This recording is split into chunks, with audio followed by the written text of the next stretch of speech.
Hello friends. Indian economy और Indian financial system के chapter number 9 हम लोग पढ़ेंगे आज, पार्ट 1। ठीक है, तो चैप्टर का नाम है आपका इंटरनेशनल इकोनॉमिक ऑर्गेनाइजेशंस। तो इस पर्टिकुलर चैप्टर में हम लोग क्या पढ़ेंगे, यहाँ पे टोटल जितने भी पार्ट्स इस चैप्टर में बनेंगे उस पार्ट में हम लोग इतनी बातें कवर करेंगे। कौन सी? कि आईएमएफ क्या होता है, इंटरनेशनल मॉनेटरी फंड क्या होता है, वर्ल्ड बैंक क्या होती है, उनके उसके ग्रुप के बारे में पढ़ेंगे।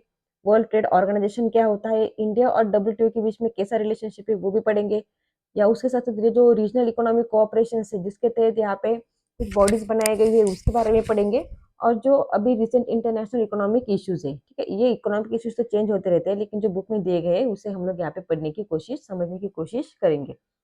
तो अभी हम लोग इस पार्ट में देखेंगे सिर्फ आईएमएफ के बारे में पढ़ेंगे। बाकी सारी चीजें, बाकी जो आपके वर्ल्ड बैंक है या वर्ल्ड ट्रेड ऑर्गेनाइजेशन, उनको सेपरेट सेपरेट पार्ट्स में कवर करेंगे। तो अभी यहाँ पे पहला पॉइंट है कि इंटरनेशनल इकोनॉमिक ऑर्गेनाइजेशन, ठीक है। And international economic organisation is the one that is created by a group of countries to promote economic development and global trade। तो बोल क्या रहे हैं कि इंटरनेशनल इकोनॉमिक ऑर्गेनाइजेशंस क्या होते हैं फ्रेंड्स।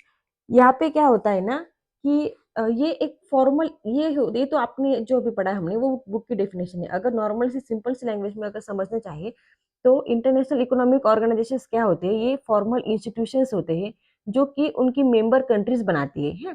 सारे कुछ देश, सिलेक्टेड देश मिलके यहाँ पे कुछ रूल्स रेगुलेशंस तय करते हैं और उसके तहत एक इंस्टीट्यूशन बनाते हैं जिसे हम बोलेंगे इंटरनेशनल इकोनॉमिक ऑर्गेनाइजेशंस। तो इनका काम होता है कि ग्लोबल फाइनेंशियल सिस्टम को मैनेज करना, जो भी आपका इंटरनेशनल ट्रेड है उसको रेगुलेट करना, जो आपकी जो इमर्जिंग नेशंस है या जो डेवलपिंग कंट्रीज है उनकी सस्टेनेबल डेवलपमेंट के लिए यहाँ पे सपोर्ट करना।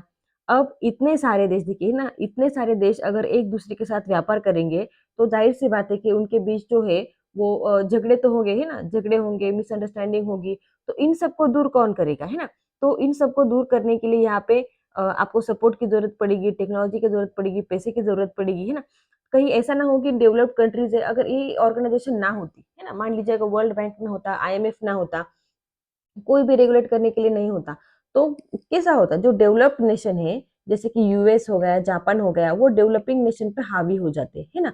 सभी लोग कोशिश करते कि हमारा पावर चले, हम सुपर पावर बने। तो इसलिए ये ऑर्गेनाइजेशन का होना बहुत जरूरी था। और ये महसूस कब हुआ? जब वर्ल्ड वॉर 2 हुआ था, ठीक है, जब हमारा दूसरा जागतिक युद्ध हुआ था।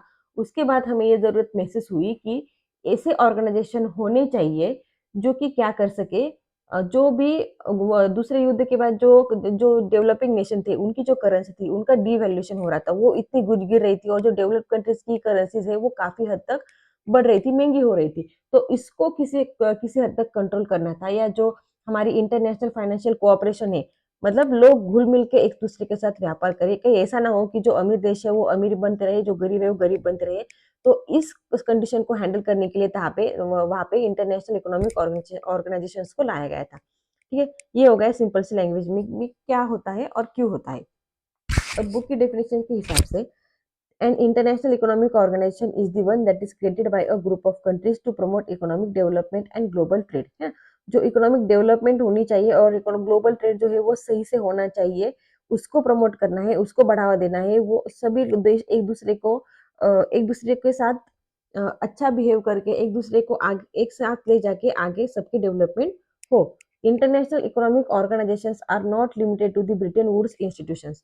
तो ब्रिटेन वुड्स इंस्टीट्यूशंस क्या होते हैं, जो आईएमएफ है आपका, इंटरनेशनल मॉनेटरी फंड, और जो वर्ल्ड बैंक है, इन दोनों को मिलकर यहाँ पे बोलते हैं ब्रिटेन वुड्स इंस्टीट्यूशंस। तो ऐसा क्यों बोलते हैं? क्योंकि ब्रिटेन वुड्स जो है ना वो यूनाइटेड नेशन की एक छोटा सा शहर था जहाँ पे बैठ के इन दोनों की, आईएमएफ और वर्ल्ड बैंक, इनको इंस्टीट्यूट करने की बात की गई थी, इनको स्थापित करने की बात की गई थी और उनके लिए रूल्स रेगुलेशंस बनाए गए थे। तो इसलिए यहाँ पे बोल रखा है कि economic organisations are not limited, मतलब इन दोनों को ही हम इकोनॉमिक ऑर्गेनाइजेशन नहीं बोलेंगे। बहुत सारे इकोनॉमिक ऑर्गेनाइजेशन होते हैं जैसे कि डब्ल्यूटीओ हो गया आपका, या और भी बाकी हम लोग आके देखेंगे जो भी रीजनल लेवल पे काम करते हैं। तो यहाँ पे अ, मतलब इन दोनों को छोड़ के बाकी भी हम लोग इंटरनेशनल इकोनॉमिक ऑर्गेनाइजेशंस होते हैं। There are three important international economic organizations that serve the globe by encouraging development, providing technical and financial support, financing, settling disputes, facilitating agreements and so on। तो ये सारे काम करने के लिए यहाँ पे 3 अलग-अलग आपको ऑर्गेनाइजेशन मिलेंगे, WTO, world trade organisation, international monetary fund and the world bank, ठीक है। हर एक ऑर्गेनाइजेशन के बारे में डिटेल में पढ़ेंगे फ्रेंड्स, टेंशन नहीं लेनी है। तो आगे बोल रहे, तो नहीं आगे यहाँ पे हम लोग क्या करेंगे फ्रेंड्स, सिर्फ आईएमएफ को यहाँ पे कवर करने की कोशिश करेंगे कि आईएमएफ आपका 2 पार्ट में कवर होगा, थोड़ा डिटेल में दिया है इन्होंने ज़्यादा। तो आईएमएफ क्या होता है? आईएमएफ, बहुत सारे लोग आपने न्यूज़ में पढ़ा होगा कि इंडिया ने क्या किया है, आईएमएफ से 20 बिलियन लोन ले लिया है, या आपने लगातार इसकी न्यूज़ है ना, वो इंडिया से रिलेटेड हम लोग देखते रहते हैं, ठीक है। जो आपका इंडिया है हमारा, तो वो क्या करता है, आईएमएफ से यहाँ पे लोन लेता रहता है। तो आईएमएफ क्या होती है ना, आईएमएफ ये एक यूनाइटेड नेशन की एक स्पेशल एजेंसी है फ्रेंड्स, ठीक है। तो बहुत सारे कंट्रीज ने मिलकर 1944 में 1944 में इसको स्थापित किया था, और अभी इसके करंट ना 191 मेंबर्स है, ठीक है। ये आपको, आप जब मैकमिलन की बुक देखोगे तो आपको 190 मेंबर्स दिखेंगे, लेकिन आप जब इसकी साइट पे जाओगे आईएमएफ की, तब तो आपको 191 मेंबर्स मिलेंगे। अगर एग्जाम में पूछेंगे तो आप लोग 191 यहाँ पे आंसर करोगे। तो इसका काम क्या होता है? इसका काम होता है कि एक जो फाइनेंशियल स्टेबिलिटी होती है ना, जैसे कि हमारी इंडिया में आरबीआई कंट्रोल करता है फाइनेंशियल स्टेबिलिटी, वैसे इंटरनेशनल लेवल पे फाइनेंशियल स्टेबिलिटी, मान लीजिए किसी देश, कोई देश में अगर फाइनेंशियल इंस्टेबिलिटी है जिसकी वजह से वो डगमगा रहा है, तो वहां पे वो लोन देगी ना, वो कोशिश करेंगे कि कोई भी देश जो है ना, वो फाइनेंशियल इंस्टेबिलिटी की वजह से चौपट ना हो जाए। तो उसको लोन देने के लिए यहाँ पे आईएमएफ को बनाया गया था। वो इंश्योर करती है कि जो पूरा विश्व है उसमें फाइनेंशियल स्टेबिलिटी मेंटेन रहे, या जो आपकी ग्लोबल मॉनेटरी कोऑपरेशन है ना, मॉनेटरी सिस्टम जो है आपका पूरे इंटरनेशनल लेवल पे, जो देश एक दूसरे को लोन देते हैं, लोन लेते हैं, तो उसको मॉनिटर करना यहाँ पे आईएमएफ का काम है। उसके साथ साथ जो आप इसकी मेंबर कंट्रीज है, उनकी इकोनॉमिक हेल्थ कैसी है उसे भी ये ट्रैक करता रहता है, ठीक है। तो उसके साथ साथ आपको फाइनेंशियल टेक्निकल असिस्टेंस भी देगा। बहुत सारे काम होते हैं जो आगे हम लोग देखने वाले हैं। एक इंपॉर्टेंट डिफरेंस बता दूं मैं फ्रेंड्स आपको कि आईएमएफ और वर्ल्ड बैंक में डिफरेंस क्या होता है, कि आईएमएफ कभी भी आपको डेवलपमेंट पर्पज के लिए पैसे नहीं देगा, है ना। अगर आपको डेवलपमेंट करानी है तो आपको क्या करना पड़ेगा, आपको वर्ल्ड बैंक के पास जाना पड़ेगा। जो आपकी वर्ल्ड बैंक की आईबीआरडी है ना, international bank for research and development, उसके तहत यहाँ पे आपको डेवलपमेंट, वर्ल्ड बैंक जो है वो डेवलपमेंट के लिए पैसे देगा। लेकिन आईएमएफ आपको कब पैसे देगा, जब आपको मान लीजिए आपको कोई चीज खरीदनी है, आपको विकास के लिए कभी पैसे नहीं देगा, ठीक है। जब आपका पेमेंट बैलेंस है ना, balance of payment, payment balance और बैलेंस ऑफ पेमेंटों का प्रॉब्लम होता है, यानी कि आपने चीजें खरीदी है लेकिन भुगतान करने के लिए आपके पास पैसे नहीं है, तो आईएमएफ आपको लोन देगा। डेवलपमेंट पर्पज के लिए कभी भी नहीं देगा। डेवलपमेंट पर्पज के लिए आपको जाना पड़ेगा वर्ल्ड बैंक के पास, ठीक है। तो ये एक इंपॉर्टेंट डिफरेंस होता है। अब पढ़ेंगे कि आईएमएफ के बारे में। It seeks to ensure in long term growth के लिए आपको पैसे देता है, and prosperity for all 191 of its member nations. Exam में 191 लिखेंगे friends. It accomplishes this task through promoting economic policies that encourage financial stability and monetary cooperation, both of which are essential for productivity improvement, job creation and economic well-being। तो ये कैसे करता है? ये कोशिश करता है कि जितने भी इसके मेंबर कंट्रीज है उनमें प्रॉस्पेरिटी बनी रहे, फाइनेंशियल स्टेबिलिटी बनी रहे। तो कैसे करता है? वो क्या करता है कि फाइनेंशियल और मॉनेटरी कोऑपरेशन, ऐसे ऐसी पॉलिसीज बनाता है, ठीक है। पॉलिसीज बनाता है ऐसी ऐसी, जिसकी वजह से क्या होता है कि जो टर्म्स कंडीशंस होते हैं लोन देने के, लेने के, वो इस तरीके से बनता है कि ऑटोमेटिक क्या हो जाता है, आपकी फाइनेंशियल स्टेबिलिटी वहां पे मेंटेन हो जाती है। फिर आगे बोल रहे हैं इन्होंने कि जिसकी वजह से क्या होगा कि अगर फाइनेंशियल स्टेबिलिटी मेंटेन रहेगी तो प्रोडक्टिविटी बढ़ेगी ना। लोग अगर इंस्टेबिलिटी नहीं है, सब रेगुलर चल रहा है, अच्छे से चल रहा है, तो आपकी इंप्रूवमेंट होगी, प्रोडक्टिविटी बढ़ेगी, प्रोडक्शन बढ़ेगा, जॉब बढ़ेगी, और उसके साथ साथ इकोनॉमिक वेलबींग भी बढ़ेगी।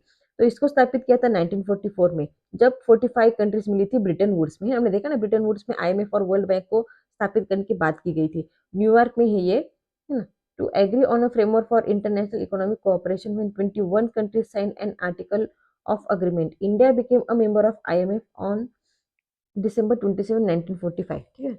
हिस्ट्री है फ्रेंड्स है, लेकिन ये हिस्ट्री हिस्ट्री ऐसे होती है, जो हिस्ट्री ऐसे होती है ना, जो कभी रिपीट नहीं होती है, ठीक है। वो आपको याद करनी पड़ेगी। अब यहाँ पे बात की गई, एग्जाम में अगर आपसे क्वेश्चन पूछेंगे तो आईएमएफ का लॉन्ग फॉर्म तो कभी नहीं पूछेंगे, अगर खैर पूछ भी लेते हैं तो इजी है। इसका काम क्या होता है, इसको स्थापित कब किया था, है ना। आपको पूछ सकते हैं कि नीचे कुछ यहाँ पे सेंटेंस दे रखे हैं, तो उसमें से कौन से जो है वो आईएमएफ के बारे में ट्रू है, कौन से ट्रू है, कौन से फॉल्स है। तो कभी कभी आपको एग्जाम में पूछ लेंगे कि उसके मेंबर कंट्रीज कितनी है, या फिर आपको मेंबर कंट्रीज बोलेंगे कि 189 है, फिर बोलेंगे कि आईएमएफ को स्थापित किया था 1944 में। उसके बाद बोलेंगे कि उसको साइन, उसका जो आर्टिकल ऑफ अग्रीमेंट था उसे साइन कितनी कंट्रीज ने किया था, उसे साइन किया था 29 कंट्रीज ने। या फिर बोल देंगे कि इंडिया ने आईएमएफ को ज्वाइन कब किया था, इंडिया ने आईएमएफ आईएमएफ को ज्वाइन किया था, मान लीजिए बोल देंगे 20 दिसंबर। और अब बोलेंगे कि इनमें से कौन सा जो लाइन है वो आईएमएफ के बारे में सच है। ठीक है, अभी हमने देखा कि आईएमएफ के मेंबर कितने होते हैं, 199, सॉरी 191, तो यहाँ पे 189 है, तो ये गलत ऑप्शन हो गया। ये सही ऑप्शन है क्योंकि उसकी स्थापना कौन से ईयर में थी, 1944 में। तो उसके फाउंडिंग मेंबर्स है ना, उसके साइंड मेंबर्स कितने, जिन्होंने साइन किया था। और यहाँ पे क्या है ना, यहाँ पे 45 कंट्रीज मीट हुई थी ब्रिटेन वुड्स में, है ना। ब्रिटेन वुड्स में 45 कंट्रीज के जो भी मेंबर्स होंगे वो आए, उन्होंने बात की और उन्होंने इसकी स्थापना करने की घोषणा की। उसके बाद ये घोषणा उन्होंने की, लेकिन जो आर्टिकल एक्चुअल में साइन किया वो कितने लोगों ने किया, 29 कंट्रीज ने किया। तो यहाँ पे 29 आंसर जो ऑप्शन है वो सही है। लेकिन उसके बाद उन्होंने बात की कि उन्होंने बोला कि इंडिया जो है उसने आईएमएफ को कब ज्वाइन किया था, December 27, 1945, ये सही आंसर है। लेकिन ऑप्शन में दिया है आपको कि 20 दिसंबर। तो गलत कौन सा है, गलत है आपका 1 और 4। ठीक है, ये आपका सही आंसर यहाँ पे हो जाएगा। सिंपल से लैंग्वेज, सिंपल से लाइन को किस तरीके से आपको और ज्यादा डिफिकल्ट बना देते हैं। ठीक है, हिस्ट्री रिपीट नहीं, मैंने बोला बहुत बार कि हिस्ट्री को याद नहीं रखना है, लेकिन ये हिस्ट्री जो है ना वो बहुत इंपॉर्टेंट, जो इंपॉर्टेंट हिस्ट्री है ना फ्रेंड, जो आपको लगता है कि नहीं ये हमें करना चाहिए, तो वो आप एक बार देख लीजिए। ठीक है, तो आगे बोल रहे हैं कि the 14 general review of quotas aimed at realigning member country quota share, emphasizing shifts to dynamic emerging markets and developing countries that were underrepresented earlier। तो यहाँ पे क्या हुआ कि 2010 में एक रिव्यू आया था, जनरल रिव्यू कोटा के बारे में। कोटा क्या होता है, कोटा मतलब क्या होता है कि वोटिंग राइट्स है ना। जो आईएमएफ है वो बना कैसे है, जो उसके मेंबर कंट्रीज है, सारे मेंबर कंट्रीज को मिलकर यहाँ पे आईएमएफ को बनाया गया है। तो वहाँ पे हर ये जरूरी हो जाता है कि हर एक मेंबर को एक अधिकार मिले कि वो भी अपनी बातें जो है, अपना जो डिसीजन है, अपनी जो राय है वो यहाँ पे वहाँ पे दे सके। तो इसके लिए वहाँ पे कोटा को अलोकेट किया गया था। तो कोटा मतलब क्या होता है कि जितना आपको एक पर्टिकुलर अमाउंट का पैसा देना पड़ता है आईएमएफ को, तो जितना पैसा आप लोग दोगे उतने आपको कोटा मिल जाएगा और उतने आपके वोटिंग राइट्स भी बढ़ जाएंगे। तो यहाँ पे कोटा जो है ना वो आप ऐसे कोई भी इंडिया अगर जाएगा और बोलेगा हमें 50% कोटा चाहिए तो नहीं मिलेगा, क्योंकि कोटा जो होता है ना वो आपकी इकोनॉमिक परफॉर्मेंस कैसी है और आपकी इकोनॉमिक डेवलपमेंट कैसी है, आपकी इकोनॉमिक कंडीशन कैसी है, उसके हिसाब से यहाँ पे आप पैसे दे सकते हो, है ना। आप कितने भी पैसे नहीं दे सकते हो, आपको ये जितना आपका डेवलपमेंट लेवल है, जितना आपकी इकोनॉमिक परफॉर्मेंस है, उसके हिसाब से यहाँ पे कोटा मिल जाता है। तो यही बात की है कि 2010 में उन्होंने ये रियलाइज किया कि हमें ये कोटा का जो हम लोग कोटा दे रहे हैं उसे रीअलाइन करना पड़ेगा, उसमें कुछ बदलाव लाना पड़ेगा, ताकि जो इमर्जिंग मार्केट है और जो डेवलपिंग कंट्रीज है उन्हें भी यहाँ पे कोटा दे दिया जाएगा। और उनको भी, उनकी भी राय को यहाँ पे कंसिडर करके हम लोग पॉलिसी बनाने की कोशिश करेंगे, ये यहाँ पे बोल रहे हैं। It ensure safeguarding the voting share of the poorest members, है ना। वही बात कर रहे हैं कि जो वोटिंग शेयर है, जो गरीब देश है, उनको भी यहाँ पे वोटिंग शेयर्स मिलने चाहिए। इसके लिए 2010 में ये बात की गई थी कि कोटा में थोड़ा बहुत हम लोग बदलाव लाएंगे। अब फंक्शंस, आईएमएफ के काम कौन कौन से होते हैं। ठीक है, तो आईएमएफ सबसे इंपॉर्टेंट बात है, फाइनेंशियल रिलेटेड जो भी चीजें आप लोग देखोगे, जैसे कि मॉनेटरी सिस्टम हो गया, फाइनेंशियल इंस्टेबिलिटी हो गया, करेंसी, फॉरेन एक्सचेंज में जो भी करेंसी में बदलाव आते हैं वो हो गया। तो डेवलपमेंट को छोड़ के करेंसी रिलेटेड, फाइनेंशियल रिलेटेड जितने भी टर्म्स आते हैं वो सब आते हैं आपके आईएमएफ के अंडर। ठीक है, तो अब देखेंगे कि surveillance over the members economic policies. तो यहाँ पे बात कर रही है कि यहाँ पे क्या बात कर रहे हैं, surveillance over the economic policies. तो IMF members are required to pursue economic policies. IMF क्या करता है ना, आईएमएफ या आईएमएफ बोलिए या वर्ल्ड बैंक बोलिए, इनको जिस पर्पस के लिए बनाया गया है ना, उनके लिए ये यहाँ पे लोन देती है, उनके लिए पॉलिसीज बनाती है ना। ये सारे काम करती है पर्टिकुलर ऑर्गेनाइजेशन। तो आईएमएफ का काम क्या होता है कि surveillance over the members economic policies. तो इकोनॉमिक पॉलिसीज हम लोग बना रहे हैं कि जैसे कि आरबीआई की होती है मॉनेटरी पॉलिसी हो गई, या ऐसी कोई भी पॉलिसी जिसकी वजह से आपकी फाइनेंशियल कंडीशन पे यहाँ पे इफेक्ट होता है, उसे जो इकोनॉमिक पॉलिसीज होती है उसको उसको देखना, उसको ऑब्जर्व करना, ठीक, उसको ऑडिट करना। तो IMF members are required to pursue economic policies that are consistent with the IMF goal. तो क्या करते हैं ना कि आईएमएफ का काम क्या है कि इसके जो मेंबर कंट्रीज है वो ऐसे ऐसे इकोनॉमिक पॉलिसीज बनाती है जो हमारी आईएमएफ के गोल के साथ मैच करती हो। ठीक है, इसका एग्जाम्पल अगर सिंपल से हम लोग समझना चाहे तो मॉनेटरी पॉलिसी, आईएमएफ ने बोला है कि आपके देश में इन्फ्लेशन लेवल जो है वो इतना होना चाहिए, या आईएमएफ ने बोला है कि आपके देश में जो करेंसी लेवल है, जो कैश है वो इतना होना चाहिए। तो उसके हिसाब से आपको मॉनेटरी पॉलिसी आपकी बनानी पड़ेगी। ठीक है, आईएमएफ का कहना एक है, इंटरनेशनल लेवल पे आपकी पॉलिसीज कुछ अलग तरीके से चल रही है, तो ऐसा नहीं होगा क्योंकि आप आईएमएफ के मेंबर हो, तो आपको उनकी बातें माननी पड़ेगी, है ना। अब जाहिर सी बात है, आईएमएफ जो है ना, अगर लोन भी देता है ना फ्रेंड्स, तो बहुत सारी रूल्स कंडीशंस लगा देता है। जैसे कि 1991 में हमने देखा, जब हमने एलपीजी पॉलिसी आई थी, जब हमारी सरकार आईएमएफ के पास गई थी लोन लेने के लिए, तो आईएमएफ ने बहुत सारी कंडीशन लगा दी थी कि हम आपको लोन तो दे देंगे, लेकिन आपको क्या करना पड़ेगा, आपको लिबरलाइज करना पड़ेगा, आपको दूसरे देशों की कंपनी को आपके देश में एंट्री देनी पड़ेगी। वो तो बांध के लेता है, ठीक है, हम पैसे तो दे देंगे लेकिन आपको ये काम करना पड़ेगा। ठीक है, तो ऐसा ही होता है कि वो क्या करती है, जिस हिसाब से उसके गोल्स है, उस हिसाब से उनकी मेंबर कंट्रीज की इकोनॉमिक पॉलिसी यहाँ पे होनी चाहिए। It has the legal authority to supervise member compliance and the mandate to review the economic situation of nearly every country in the world on a regular basis. तो उसको ये power दे दी गई है legal authority. Legal authority मतलब किसी कायदे के तहत है ना, कागज पे लिखा है कि आईएमएफ आपको ये काम करना है, तो इसलिए वो कर रही है। तो उसको ये लीगल ऑथोरिटी मिली, उसको ये पावर मिली है कि उसको सुपरवाइज करना है, जितने भी उसके मेंबर्स है। अभी अप्रोक्सीमेटली बहुत सभी देश उसके मेंबर है ना। अभी सब लोग, ग्लोबलाइजेशन इतना बढ़ गया है कि सब लोग एक दूसरे के साथ व्यापार कर रहे हैं, तो सभी देश, ऑलमोस्ट एवरी कंट्री उसकी मेंबर है, तो उनको रेगुलेट, उनकी फाइनेंशियल, उनकी इकोनॉमिक पॉलिसीज को रेगुलेट करना रेगुलर बेसिस पे ये आईएमएफ का अब काम है। दूसरा आता है financing temporary balance of payment needs. जब मान लीजिए आपका फॉरेक्स रिजर्व खत्म है, आपको चीजें खरीदनी है, आपके पास पैसे नहीं है, आप जाएंगे आईएमएफ के पास उससे लोन लेने के, है ना। During a temporary balance of payment crisis the IMF loans to member countries to help them implement corrective measures in an orderly manner and avoid a disruptive correction of the external imbalance. Difficult language है लेकिन simple सा मतलब यही होता है कि वो member countries को, एक सेकंड ये रफ कर देती हूँ तो आपको थोड़ा क्लियर हो जाएगा। तो आईएमएफ क्या करता है कि उसकी मेंबर कंट्रीज को यहाँ पे लोन देने की कोशिश करता है, ताकि जो उनकी करेक्टिव मेजर से, है ना, करेक्टिव मेजर मतलब जो भी उन्होंने एक पॉजिटिव बात, पॉजिटिव आउटकम एक्सपेक्ट करके वहाँ पे जो पॉलिसीज बनाई है, वो अच्छे से एक ऑर्डरली मैनर में एग्जीक्यूट हो सके, और अगर जो डिस्ट्रप्टिव करेक्शन, एक मतलब जो एक्सटर्नल इम्बैलेंसेस यहाँ पे देखने को मिल रहा है वो ना मिले। It also serves as a catalyst in assisting member nations in mobilizing external funding for their imbalance of payment further balance of payment needs. तो यहाँ पे वो क्या करने, वो एज अ कैटलिस्ट यहाँ पे काम कर रहा है आईएमएफ। कैटलिस्ट मतलब क्या होता है, कैटलिस्ट मतलब ऐसा पर्सन होता है या ऐसी कोई चीज होती है जो क्या करती है, आपको सिग्निफिकेंट चेंज लाने के लिए प्रोवोक करती है ना, मतलब कोई एक पॉजिटिव बदलाव यहाँ पे लाने की कोशिश करती है, जिसे हम बोलते हैं कैटलिस्ट। तो आईएमएफ एज ए कैटलिस्ट यहाँ पे काम करता है। वो क्या करता है, जब भी किसी देश को अगर पैसे की जरूरत होती है, तो वहां पे वो एक्सटर्नल, है ना, मोबिलाइजिंग मतलब इकट्ठा करने की कोशिश, बाकी देशों से पूछेगा, खुद से जितना बनेगा उतना देगा, और उस पर्टिकुलर देश की बैलेंस ऑफ पेमेंट नीड को यहाँ पे सेटिस्फाई करने की कोशिश करेगा। फिर आता है combating poverty in low income countries. हमने देखा कि डेवलपमेंट पर्पज का काम जो होता है वो वर्ल्ड बैंक का होता है, लेकिन डेवलपमेंट कैसे होगा, पैसा आएगा तभी डेवलपमेंट होगा ना फ्रेंड्स।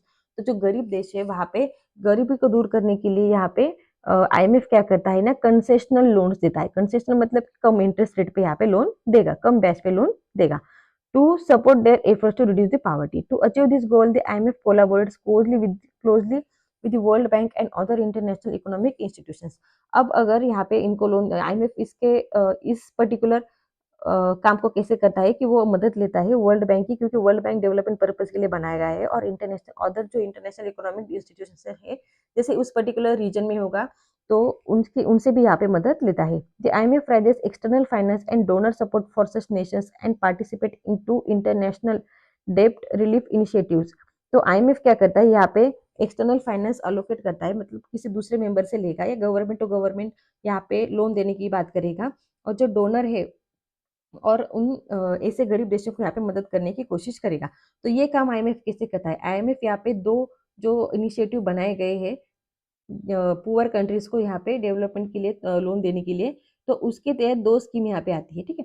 तो पहली आती है आपकी heavily indebted poor countries, heavily HIPC मतलब हेवीली इंडेप्टेड पुअर कंट्रीज होता है, और दूसरा इनिशिएटिव है आपका मल्टीलैटरल डेप्ट रिलीफ इनिशिएटिव। तो इन दो इनिशिएटिव इंपॉर्टेंट है फ्रेंड्स, ठीक है, ये इंपॉर्टेंट है, मैंने रेड मार्क इसलिए किया है कि आईएमएफ क्या करता है, अब ये हेवीली इंडेप्टेड, एक second, heavily indebted poor countries इस इनिशिएटिव के तहत आईएमएफ क्या करने की कोशिश करता है कि यहाँ आईएमएफ और वर्ल्ड बैंक ये इंश्योर करने की कोशिश करते फ्रेंड्स कि कोई भी गरीब देश है, कोई भी पुअर कंट्री हो, वो डेप्ट बर्डन को नहीं सहेगा, है ना, मतलब कि उसको इतना भी हम लोग उसको मजबूर नहीं करेंगे कि वो अपने आप को पूरी तरीके से बैंकरप्ट घोषित कर दे।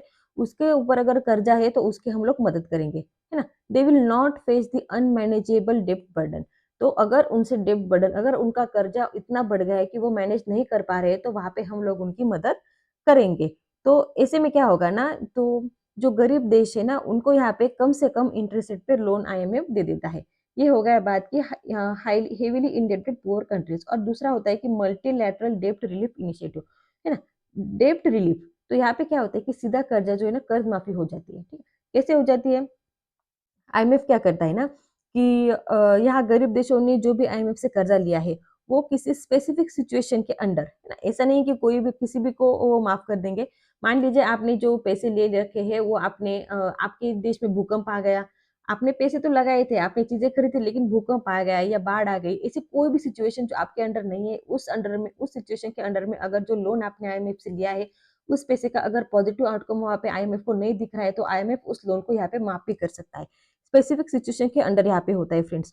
टू फ्री अप, है ना, जो रिसोर्सेस है, मान लीजिए आपने डाइवर्ट कर दिए, कोई इमरजेंसी आ गई, कोई मान लीजिए कोरोना हो गया ना, जैसे कि मान लीजिए आपने हेल्थ की तरफ जो पैसे लिए थे उसे डाइवर्ट कर दिया, एजुकेशन की तरफ डाइवर्ट कर दिया, किसी रीजन के कारण गरीबी हटाने के लिए डाइवर्ट कर दिया, तो यहाँ पे आपको कंसेशन मिल जाता है, यहाँ पे आपको लोन के लिए माफी मिल जाती है। ठीक है, फिर चौथा ऑप्शन आता है आपका मोबिलाइजिंग एक्सटर्नल फाइनेंसिंग।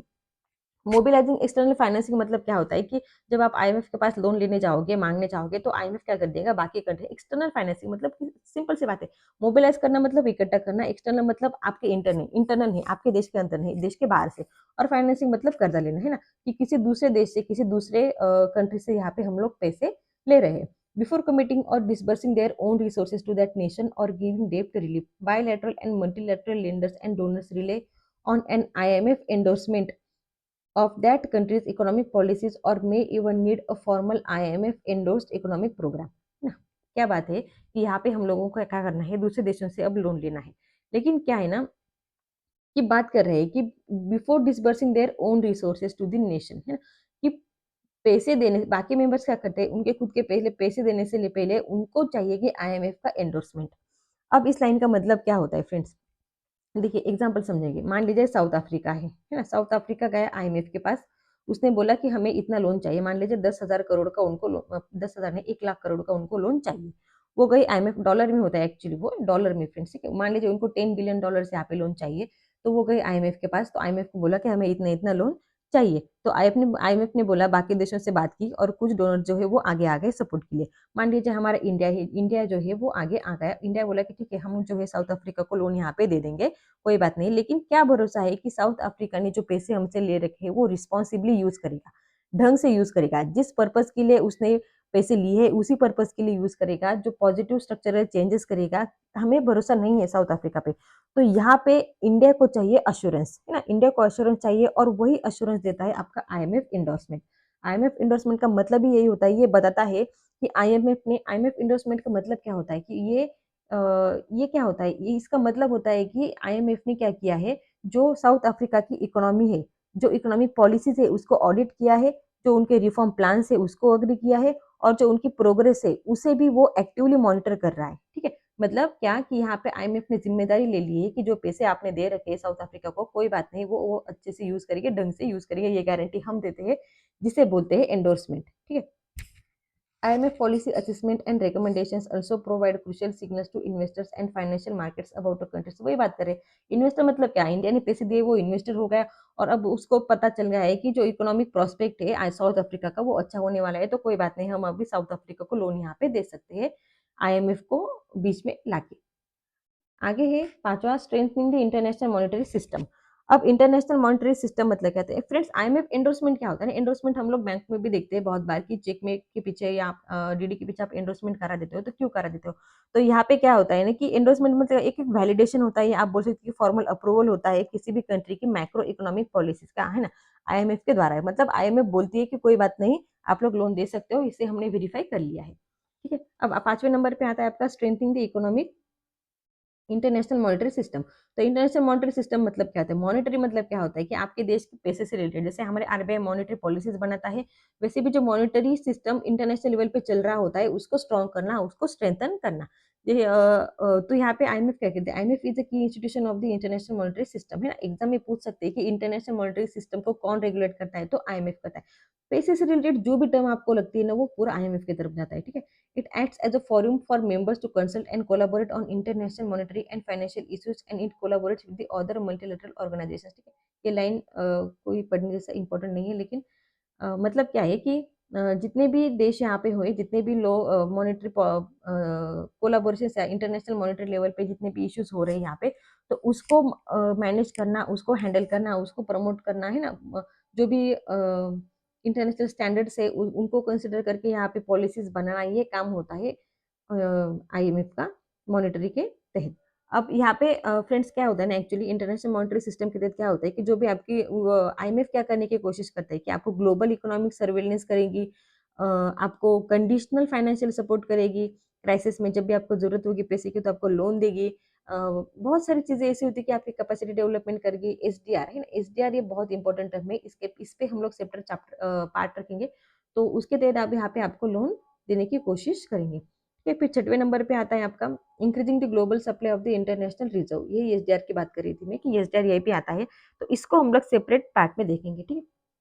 मतलब आपको लोन देती है, लेकिन एसडीआर के तहत देती है, कैसे देती है बहुत डिटेल में दिखेंगे। Building capacity through technical assistance and the training, आपको टेक्निकल असिस्टेंस भी दे देंगी, आपको ट्रेनिंग भी देंगी। मतलब यहाँ पे क्या कहती है ना, टेक्निकल असिस्टेंस मतलब क्या होता है, अगर आपको कोई साउंड इकोनॉमिक पॉलिसी को डिजाइन करना है, इम्प्लीमेंट करना है, या आपको बेटर डेटा कलेक्शन फ्रेमवर्क बनाना है ना, मतलब क्या कि टेक्निकल सपोर्ट करेंगे और ट्रेनिंग भी देंगी to assist them in developing economic policies and improve their economic management capabilities. आपकी इकोनॉमिक पॉलिसीज ने आपने डिजाइन किया है, तो उसको इम्प्लीमेंट करने के लिए यहाँ पे आपको टेक्नोलॉजी भी प्रोवाइड करेगी। Dissemination of information and the research, तो जो इंफॉर्मेशन उसने पाई है दूसरे देशों से या उसके एक्सपीरियंस से, तो उससे कैसे वो दूसरे देशों को बांटेगी।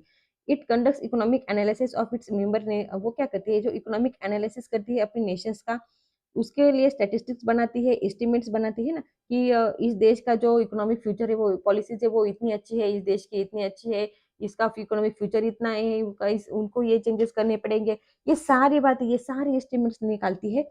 एंड उसे it disseminates such data through a variety of economic reports and research projects, और इसके लिए यहाँ पे अलग अलग प्रोजेक्ट्स बनाती है, रिपोर्ट्स बनाती है इकोनॉमिक, और उसे डिसेमिनेट करती है। कैसे करती है, मतलब क्या करती है, वो जर्नल्स बनाती है, वर्किंग पेपर्स बनाती है, ऑकेजनल पेपर्स बनाती है, और उसे इंटरनेट थ्रू यहाँ पे डिसेमिनेट करने की कोशिश करती है।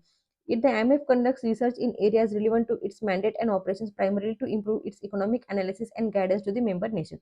तो ये सर्विलेंस वो किस लिए करती है, वो क्या करती है, वो रिसर्च करती है, अलग अलग देशों पे रिसर्च करती है, उनकी इकोनॉमिक पॉलिसीज पे रिसर्च करती है, उनका पॉजिटिव इम्पैक्ट क्या है, उनका नेगेटिव इम्पैक्ट क्या है, इन सारी बातों के ऊपर वो रिसर्च करती है, और उससे जो भी उसके फंक्शन में आता है, मतलब जो भी उसके अंडर आता है, उस सारी चीजों को वो रिसर्च करती है, और वो इम्प्रूव करने की कोशिश करती है, इकोनॉमिक एनालिसिस करती है, और उनकी जो मेंबर कंट्रीज है उनकी इकोनॉमिक कंडीशन को इम्प्रूव करने की यहाँ पे कोशिश करती है, ठीक है फ्रेंड्स। तो यहाँ पे आपका पार्ट 1 खत्म होता है, एक बार क्विक से रिवाइज कर लेंगे। तो हमने देखा था कि इकोनॉमिक इंटरनेशनल ऑर्गेनाइजेशन क्या होती है, ऐसी ऑर्गेनाइजेशन होती है जो इंटरनेशनल लेवल पे आपको व्यापार करना है, आपको पैसे एक दूसरे को देने हैं, या आपको डेवलपमेंट करना है, तो वहाँ पे जो मेंबर कंट्रीज है उनमें यहाँ पे एक कोऑपरेशन बनाने की कोशिश करता है। तो हमने देखा कि 3 इंपॉर्टेंट इकोनॉमिक ऑर्गेनाइजेशन, हम इस बहुत सारे होते हैं, लेकिन इस चैप्टर में हम लोग 3 पढ़ेंगे, डब्ल्यूटीओ, आईएमएफ और द वर्ल्ड बैंक। फिर आईएमएफ के बारे में हमने देखा कि आईएमएफ क्या है, एक लॉन्ग टर्म होता है, इसके 191 मेंबर्स होते हैं, इसको 1944 में यहाँ पे लाया गया था, और इंडिया जो है वो आईएमएफ मेंबर कब बनी थी, December 27 1945 में।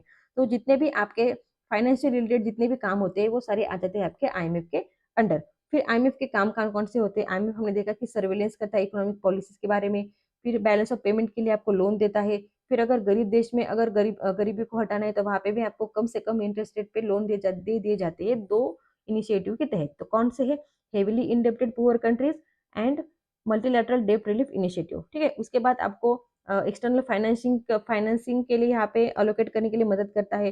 फिर उसके साथ साथ जो इंटरनेशनल लेवल पे जो आपका इंटरनेशनल मॉनेटरी सिस्टम है, उसे भी स्ट्रांग बनाने की कोशिश करता है। फिर ग्लोबल सप्लाई, मतलब इंटरनेशनल रिजर्व जो है आपका एसडीआर, उसको यूज करके कैसे ग्लोबल सप्लाई को बढ़ाते हैं, ये भी हम लोग आगे इन डिटेल में देखेंगे। फिर कैपेसिटी बिल्डिंग, टेक्निकल असिस्टेंस देता है, आपको ट्रेनिंग देता है, आपके जो भी इकोनॉमीज है उसको रिसर्च करके उसकी जो इन्फॉर्मेशन है उसे अदर कंट्रीज के साथ डिसेमिनेट करता है, कैसे करता है, कहाँ करता है, अलग अलग पेपर्स बनाता है, जर्नल्स बनाता है, वर्किंग पेपर्स बनाता है, इंटरनेट के थ्रू इसे डिसेमिनेट करने की कोशिश करता है। तो ठीक है, चलिए फ्रेंड्स, तो यहाँ पे पार्ट 1 आपका खत्म होता है। Thank you friends.